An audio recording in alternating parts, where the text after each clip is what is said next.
আল্লাহ তাআলার দয়া আছে বিধায় আজ আমরা এই দুনিয়ার বুকে টিকে আছি। যদি রবের দয়া না থাকতো তাহলে আমরা ধ্বংস হয়ে যেতাম।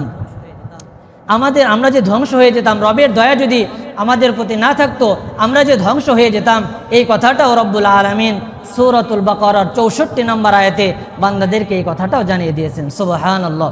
রব্বুল আলামিন বলেন, ফালাউলা ফাদলুল্লাহি আলাইকুম ওয়া রাহমাতুহু লাকুনতুম মিনাল খাসিরিন।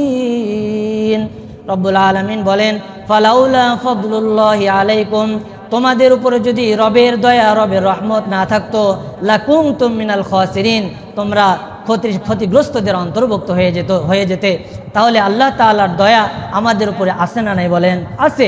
আল্লাহ তাআলার কি পরিমাণ দয়া, কি পরিমাণ দয়া!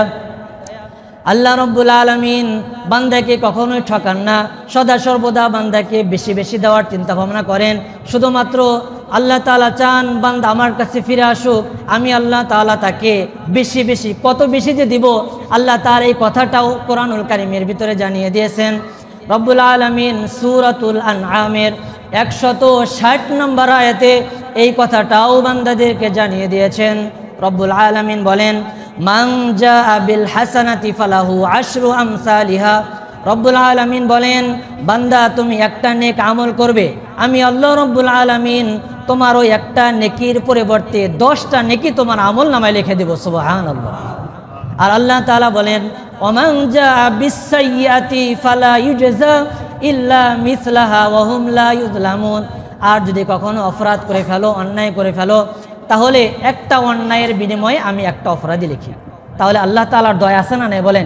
আমি যদি একটা নেকির আমল করি আল্লাহ তাআলা এর বদলেতে 10টা দেন, কিন্তু যদি একটা অপরাধ করি আল্লাহ তাআলা একটার বদলে একটাই দেন। তাহলে এটাও আল্লাহ তাআলার আমাদের প্রতি কি বড় দয়া! আল্লাহ তাআলার কেমন দয়া, আল্লাহ তাআলার কেমন দয়া! এই ব্যাপারে নবী আলাইহিস সালাতু ওয়াস সালামের হাদিস এসেছে। হাদিসের কিতাবের নাম সহিহুল বুখারী, হাদিস নম্বর 7453 নম্বর হাদিসের বর্ণনা। عن أبي هريرة رضي الله تعالى عنه قال قال رسول الله صلى الله عليه وسلم।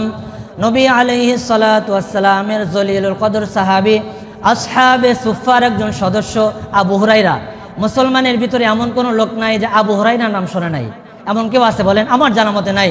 আবু হুরায়রা জলিলুল কদর সাহাবী, খেয়ে না খেয়ে সদা সর্বদা রসুলের দরবারে পড়ে থাকতেন। কেন না জানি রসুলের জবান দিয়ে কখন একটি মূল্যবান কথা বের হয়ে যাবে আর আমি আবু হুরায়রা শুনতে পারবো না, এটা হতেই পারে না। সেই জন্য খেয়ে না খেয়ে সদা সর্বদা রসুলের দরবারে পড়ে থাকতেন। বিধায় আজ প্রত্যেক মুসলমানের জবানে জবানে মুখে মুখে আবু হুরায়রার নাম উচ্চারিত হয়। সুবহানাল্লাহ। সাহাবা ইকরামের এমন কুরবানি, এমন মেহনতের বদৌলতে আজ আমাদের পর্যন্ত দিন এসে পৌঁছেছে। আমাদের মতো যদি আজ সাহাবা ইকরাম এত ভোগ বিলাসিতায় দিন কাটাইতেন তাহলে আমার মনে হয় না যে আমাদের পর্যন্ত দিন এসে পৌঁছতো। সাহাবা ইকরামের এমন কুরবানির বদৌলতে আজ আমরা দিন পেয়েছি। সুবহানাল্লাহ।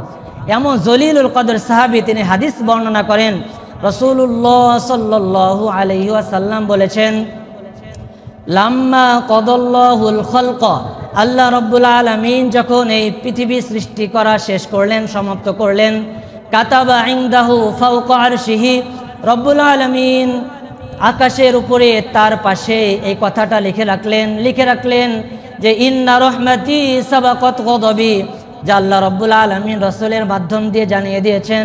আল্লাহ তাআলা বলেন, ইন্না রহমাতি সাবাকাত গদাবি, যে রবের রহমত তার ক্রোধকে অতিক্রম করে ফেলেছে। অর্থাৎ এই হাদিস থেকে বোঝা যাচ্ছে যে আল্লাহ তাআলার রাগের তুলনায় দয়া বেশি। সুবহানাল্লাহ। আল্লাহ তাআলার রাগের তুলনায় দয়া বেশি। আল্লাহ তাআলার কেমন দয়া, কেমন দয়া! আল্লাহ তাআলা কেমন দয়া করেছেন আমাদের প্রতি! আল্লাহ তাআলা যদি দয়া আমাদের প্রতি না থাকতেন তাহলে আমরা ধ্বংস হয়ে যেতাম। আল্লাহ তাআলা শুধু আমাদের প্রতি দয়া করেন নাই, পূর্ববর্তী যত নবী রাসূল ছিলেন তার উম্মতদের প্রতিও আল্লাহ তাআলা এমন দয়া করেছেন। সুবহানাল্লাহ। নবী আলাইহিস সালাতু ওয়াস সালাম আল্লাহ তাআলার কেমন দয়া, এই ব্যাপারে একটা হাদিস এসেছে। হাদিসের কিতাবের নাম সহিহুল বুখারী, হাদিস নাম্বার 3470 নম্বর হাদিসের বর্ণনা, 3470 নম্বর হাদিসের বর্ণনা। হাদিস বর্ণনাকারী সাহাবী আবু সাঈদ আল খুদরি রাদিয়াল্লাহু তাআলা আনহু, তিনি বলেন, বনি ইসরাইলের এই ঘটনা নবী আলাইহিস সালাতু ওয়াস সালাম সাহাবাদেরকে ঘটনা শোনাচ্ছেন। আমি যেমন আপনাদেরকে ঘটনাটা শোনাচ্ছি, ঠিক তদ্রূপভাবে সাহাবায়ে কিরামকে রাসূলুল্লাহ সাল্লাল্লাহু আলাইহি ওয়াসাল্লাম এভাবে এই ঘটনা শুনিয়েছেন। রাসূল বলেন, বনি ইসরাইলের এক ব্যক্তি ছিল। এই ঘটনাটা অনেকেরই জানা, অনেকে শুনছেন, তারপরে আবার মুযাকারা করতেছি। রাসূল বলেন, বনি ইসরাইলের এক ব্যক্তি ছিল, এমন কোনো অপরাধ নাই যে অপরাধ সে করে নাই। অপরাধ করতে করতে করতে করতে এক পর্যায়ে তার বুঝে আসছে, হায় আমি যে অন্যায় করতেছি এটা তো আসলে অন্যায়, এটা ঠিক হচ্ছে না। এক পর্যায়ে সে গুনাহ করতে করতে 99টা মানুষ খুন করেছে, হত্যা করেছে। এরপরে যখন তার দিলের ভিতরে অনুতপ্ত হয়েছে, বুঝে আসছে, তখন সে তওবা ইস্তেগফার করার জন্য বের হয়েছে। লোক মুখে জিজ্ঞাসা করছে, লোকদেরকে জিজ্ঞাসা করছে যে আমি তওবা করব, ইস্তেগফার করব, এমন তওবা ইস্তেগফার করার মতো কোনো লোক আছে কিনা। লোকরা তাকে অমুক জায়গায় একটা বুজুর্গ লোক রয়েছে, একটা পাদ্রী রয়েছে, তার কাছে যাওয়ার জন্য আদেশ করেছেন, তার কাছে যাওয়ার জন্য বলেছেন। ওই ব্যক্তি যখন নিজ এলাকা থেকে তার সেই পাদ্রীর নিকটে, আলেমের নিকটে যাওয়ার জন্য রওনা হয়েছে, যাইতে যাইতে এক পর্যায়ে তার কাছে গেছে। যাওয়ার পরে ওই আলেমকে যখন জিজ্ঞাসা করছে যে হুজুর আমি 99টা খুন করেছি, দুনিয়াতে এমন কোনো অপরাধ নাই যে অপরাধগুলো আমি করি নাই, এখন আমার তওবা করার কোনো সুযোগ আছে কিনা। ওই আলেম বলেছেন তোমার তওবা করার কোনো সুযোগ নাই। সাথে সাথে তরবারি দিয়ে ওই আলেমের গর্দান উড়িয়ে দিয়েছে। 100টা ফিল আপ করেছে। 100টা কি করছে? হত্যা। 100টা হত্যা ফুল করেছে। ওই ব্যক্তিকে, আলেমকে হত্যা করার পর তার আবার বুঝে আসছে, হাই আমি তো এটাও অন্যায় করে ফেললাম, এটাও তো অন্যায়, এটাও তো অন্যায়। এরপরে যখন তার আবার বুঝে আসছে, আবার যখন বুঝে আসার পরে আবার লোকদেরকে জিজ্ঞাসা করছে, আমি তো অন্যায় করে ফেলেছি, অপরাধ করে ফেলেছি, তওবা করার মতো কোনো সুযোগ আছে কিনা। তখন লোকেরা বলছে অমুক জায়গায় একটা বড় আলেম, বিজ্ঞ আলেম রয়েছে, তুমি তার কাছে যাও। ওই ব্যক্তি যখন এই এলাকা থেকে বের হয়ে রওনা হয়েছে, রওনা হয়ে যাওয়ার পথে মধ্যেই আল্লাহ তাআলার পক্ষ থেকে আজরাইল আলাইহিস সালাতু ওয়াস সালাম এসে পড়ছেন। আসার সাথে সাথে তার মৃত্যু হয়ে গিয়েছে, পথে মধ্যেই মৃত্যু হয়ে গেছে। সাথে সাথে আযাবের ফেরেশতা, রহমতের ফেরেশতা, দু ফেরেশতা তার জানটা কবজ করার জন্য আসছে। রহমতের ফেরেশতারা বলতেছেন সে তওবা ইস্তেগফার করার জন্য বাড়ি থেকে বের হয়েছে, ভালো কাজ করার জন্য বের হয়েছে, তার রূহটা আমরা নিয়ে যাব। আযাবের ফেরেশতারা বলতে অপরাধ করেছে, অপরাধী করেছে, তার নেক আমল নামায় কোনোই ভালো কাজ নাই, সুতরাং আমরা তাকে নিয়ে যাব। এই যে আযাবের ফেরেশতা আর রহমতের ফেরেশতাদের মাঝে বাক বিতানটা শুরু হলো। আল্লাহ রাব্বুল আলামিন ফয়সালা করার জন্য তৃতীয় আরেক দল ফেরেশতা নাজিল করলেন। আল্লাহ তাআলা ফয়সালা করার জন্য তৃতীয় যে আরেকটা দল প্রেরণ করলেন। তারা বললেন, আল্লাহ তাআলার পক্ষ থেকে এসে তারা বললেন যে এই ব্যক্তি যে এলাকা থেকে বের হয়েছে এবং যে এলাকায় যাবে, এই যে দুই জায়গা, দুই এলাকার মাঝখানে দুই এলাকা, এই ব্যক্তি যেখানে আছে এই এলাকা থেকে তার যাওয়ার স্থান এবং পিছনে যে এলাকা রেখে আসছে, এই দুইটা জায়গা মাপ দেওয়া হোক। মাপ দেওয়ার পরে যদিও তার যে এলাকায় যাবে ওই এলাকাটা অনেক দূরে ছিল, এই পিছনের এলাকাটা কাছে ছিল, কিন্তু আল্লাহ তাআলা বান্দার উপর এত দয়াশীল, বান্দাকে কিভাবে ক্ষমা করা যায়, শুধুমাত্র একটা উসিলা খোঁজেন। আল্লাহ তাআলা বান্দাকে মাফ করে দেওয়ার জন্য শুধুই মাত্র উসিলা খোঁজেন। কি খোঁজেন বলেন? উসিলা খোঁজেন, যে বান্দাকে কিভাবে মাফ করা যাবে। আল্লাহ রাব্বুল আলামিন ওই দূরের জমিনকে আদেশ করলেন, জমিন তুমি সংকুচিত হয়ে যাও। আল্লাহ রাব্বুল আলামিন পিছনের জমিনকে বললেন, জমিন তুমি প্রশস্ত হয়ে যাও। আল্লাহ রাব্বুল আলামিনের হুকুমে যখন এই ফেরেশতারা দুই দিকে মাপ শুরু করে দিল, দেখা গেল যে ব্যক্তি তওবা ইস্তেগফার করার জন্য যে এলাকা থেকে বের হয়েছে এবং যে এলাকায় যাবে ওই এলাকার রাস্তাটা খুবই অল্প, আর পিছনে যে এলাকাটা ফেলে এসছে এই রাস্তাটার এই এলাকাটা অনেক দূরে। আল্লাহ রাব্বুল আলামিনের হুকুম হলো, ফয়সালা হলো যে যেহেতু ওই ব্যক্তি যে এলাকার দিকে যাওয়ার জন্য অগ্রসর হয়েছিল, অর্থাৎ ভালো কাজের দিকে তওবা ইস্তেগফার করার জন্য ওই এলাকার দিকে অগ্রসর হচ্ছিলেন, সুতরাং যেহেতু ওই দিকে রাস্তাটা কম, সুতরাং রহমতের ফেরেশতারা ওই ব্যক্তির রূহটা নিয়ে জান্নাতে চলে গেলেন। সুবহানাল্লাহ। আল্লাহ তাআলা কিভাবে বান্দাকে ক্ষমা করবেন, আল্লাহ তাআলা শুধুমাত্র উসিলা খোঁজেন, বান্দাকে কিভাবে মাফ করা যায়, মাফ করার জন্যই আল্লাহ তাআলা এই ঘটনাটা ঘটাইলেন। সুবহানাল্লাহ। তাহলে আল্লাহ তাআলার অনুগ্রহ, দয়া আমাদের প্রতি আছে কিনা বলেন? আছে। আল্লাহ তাআলা আমাদেরকে যে কথাগুলো বলা হলো আমল করার তৌফিক দান করুন, সকলেই বলেন আল্লাহুম্মা আমিন। সম্মানিত হাজিরিন, আমাকে 30 পর্যন্ত আলোচনা করার কথা বলা হয়েছে, এখন অনেক সময় আছে, আরও দুই একটা হাদিস আপনাদের সামনে উল্লেখ করা হচ্ছে। নবী আলাইহিস সালাতু ওয়াস সালামের কেমন দয়া আল্লাহ তাআলার প্রতি, আল্লাহ রাব্বুল আলামিনের বান্দার প্রতি যে এত দয়া, এই ব্যাপারেও নবী আলাইহিস সালাতু ওয়াস সালামের হাদিস এসেছে। হাদিসের কিতাবের নাম সহিহুল বুখারী, হাদিস নাম্বার 7530 নম্বর হাদিসের বর্ণনা। হাদিস বর্ণনাকারী সাহাবী হযরত আনাস ইবনে মালিক রাদিয়াল্লাহু তাআলা আনহু, তিনি বলেন নবী আলাইহিস সালাতু ওয়াস সালাম আমাদেরকে হাদিস শুনিয়েছেন।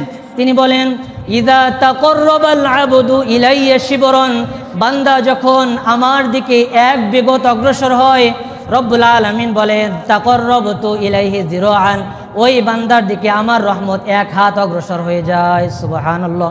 রাসূল আরো বলেন, ওয়া ইযা তাকাররাবা মিন্নি যিরাআন তাকাররাবতু ইলাইহি বাআন মিনহু বাআন, বান্দা যখন আমার দিকে এক হাত অগ্রসর হয়, রব্বুল আলামিন বলেন ওই বান্দার দিকে আমার রহমত 2 হাত অগ্রসর হয়ে যায়। সুবহানাল্লাহ। ওয়া ইযা আতানি মাশিয়ান আতাইতুহু হারওয়ালাতান, বান্দা যখন আমার রহমতের দিকে আমার ক্ষমা পাওয়ার আশায় হেঁটে হেঁটে আমার দিকে আসে, রব্বুল আলামিন বলেন আমার রহমত ওই বান্দার দিকে দৌড়ে দৌড়ে অগ্রসর হয়ে যায়। সুবহানাল্লাহ বললেন না? আল্লাহ তাআলার কেমন দয়া, আল্লাহ তাআলার কেমন দয়া। রবের দয়া আছে বিধায় আল্লাহ তাআলা আমাদের উপরে এত দয়া করেছেন। নবী আলাইহিস সালাতু ওয়াস সালামের আরেকটা হাদিস উল্লেখ করা হচ্ছে। হাদিসের কিতাবের নাম সহিহুল মুসলিম, হাদিস নাম্বার 6882 নম্বর হাদিসের বর্ণনা। হাদিস বর্ণনাকারী সাহাবী আবু মুসা আল আশআরী রাদিয়াল্লাহু তাআলা আনহু, তিনি বলেন রাসূলুল্লাহ সাল্লাল্লাহু আলাইহি ওয়াসাল্লাম বলেন, ইন্নাল্লাহা ইয়াবসুতু বিল-লাইলি লিয়াতুবা মুসিউল লাইল, আল্লাহ রাব্বুল আলামিন তার কুদরতি হাতকে রাত্রির বেলা প্রসারিত করে রাখেন। লিয়াতুবা মুসিউন নাহার, কেন প্রসারিত করে রাখেন? যারা দিনের বেলা অপরাধ করেছে, গুনাহ করেছে, অন্যায় করেছে, তাদেরকে মাফ করে দেওয়ার জন্য রব্বুল আলামিন তার কুদরতি হাতকে রাত্রির বেলা প্রসারিত করে রাখেন। সুবহানাল্লাহ। ওয়ায়াবসুতু ইয়াদাহু বিন-নাহারি লিয়াতুবা মুসিউল লাইল, রাসূল আরো বলেন যে আল্লাহ রাব্বুল আলামিন তার কুদরতি হাতকে দিনের বেলা প্রসারিত করে রাখেন। কেন? লিয়াতুবা মুসিউল লাইল, যেন যারা রাত্রিবেলা অপরাধ করেছে তাদেরকে ক্ষমা করে দেওয়ার জন্য রব্বুল আলামিন দিনের বেলা তার কুদরতি হাতকে প্রসারিত করে রাখে। সুবহানাল্লাহ। কিন্তু রব এই যে হাত্তা তাতলু আশ-শামসু মিন মাগরিবিহা, রব্বুল আলামিন শুধু এই একদিনের জন্যই হাতটা প্রসারিত করে রাখেন না, বরং প্রত্যেকটা দিন হাত্তা তাতলু আশ-শামসু মিন মাগরিবিহা, সূর্য উদিত হওয়া থেকে নিয়ে সূর্যাস্ত পর্যন্ত রবের এই নিয়মটা প্রত্যেক দিন বান্দাকে ক্ষমা করে দেওয়ার জন্য আল্লাহ তাআলা এইভাবে প্রত্যেক দিন করে যান। সুবহানাল্লাহ। রবের কেমন দয়া, রবের বান্দার প্রতি কেমন দয়া, এই ব্যাপারে আরেকটা হাদিস নবী আলাইহিস সালাতু ওয়াস সালাম হাদিস বর্ণনা করেছেন। হাদিসের কিতাবের নাম সুনান ইবনে মাজাহ, হাদিস নাম্বার 4293 নম্বর হাদিসের বর্ণনা, 4393 নম্বর হাদিসের বর্ণনা। হাদিস বর্ণনাকারী সাহাবী হযরত আবু হুরায়রা রাদিয়াল্লাহু তাআলা আনহু, তিনি বলেন রাসূলুল্লাহ সাল্লাল্লাহু আলাইহি ওয়াসাল্লাম বলেন, ইন্না লিল্লাহি তাআলা মিআতা রাহমাতিন কসামা মিনহা রাহমাতান ওয়াহিদাতান বাইনা জামিইল খালাইক, রব্বুল আলামিনের নিকটে 100টা রহমত ছিল। কসামা মিনহা রাহমাতান ওয়াহিদাতান বাইনা জামিইল খালাইক, আল্লাহ রব্বুল আলামিন এই 100টা রহমতের একটা রহমত তার সমস্ত সৃষ্টি জীবের মাঝে বন্টন করে দিয়েছে। কিতাবে বর্ণিত হয়েছে রব্বুল আলামিনের 18,000 মাখলুকাত। কত হাজার বলেন তো? 18,000 মাখলুকাত। কমও হতে পারে, বেশিও হতে পারে। আল্লাহ রব্বুল আলামিন একটা রহমতকে তার 18,000 মাখলুকাতের ভিতরে বন্টন করে দিয়েছেন। এই 18,000 মাখলুকাতের ভিতরে একটা রহমত বন্টন করে দেওয়ার পরে আমি আর আপনিও এই একটা রহমতের কিছু অংশ পেয়েছি। আমি আর আপনি যেহেতু 18,000 মাখলুকাতের ভিতরে আমরাও এক জাতি, সেই হিসেবে 18,000 মাখলুকাতের ভিতরে রব্বুল আলামিন যেহেতু একটা রহমত বন্টন করে দিয়েছেন, তাহলে ওই একটা রহমতের কিছু অংশ আমি আর আপনিও পেয়েছি। তাহলে একটা রহমতের কিছু অংশ আমি আর আপনি পেয়ে যদি আমাদের দিলে এত ভালোবাসা, এত মোহাব্বত, এত মায়া থাকে, বাবা সন্তানকে ভালোবাসে, মা সন্তানকে ভালোবাসে, সন্তান মা বাবাকে ভালোবাসে, ভাই ভাইকে ভালোবাসে, বন্ধু বন্ধুকে ভালোবাসে, ইমাম মুক্তাদিরকে ভালোবাসে, মুক্তাদি ইমামদেরকে ভালোবাসে। বাসেন কিনা বলেন? ইমাম সাহেবরা বাসে কিনা? বাসে।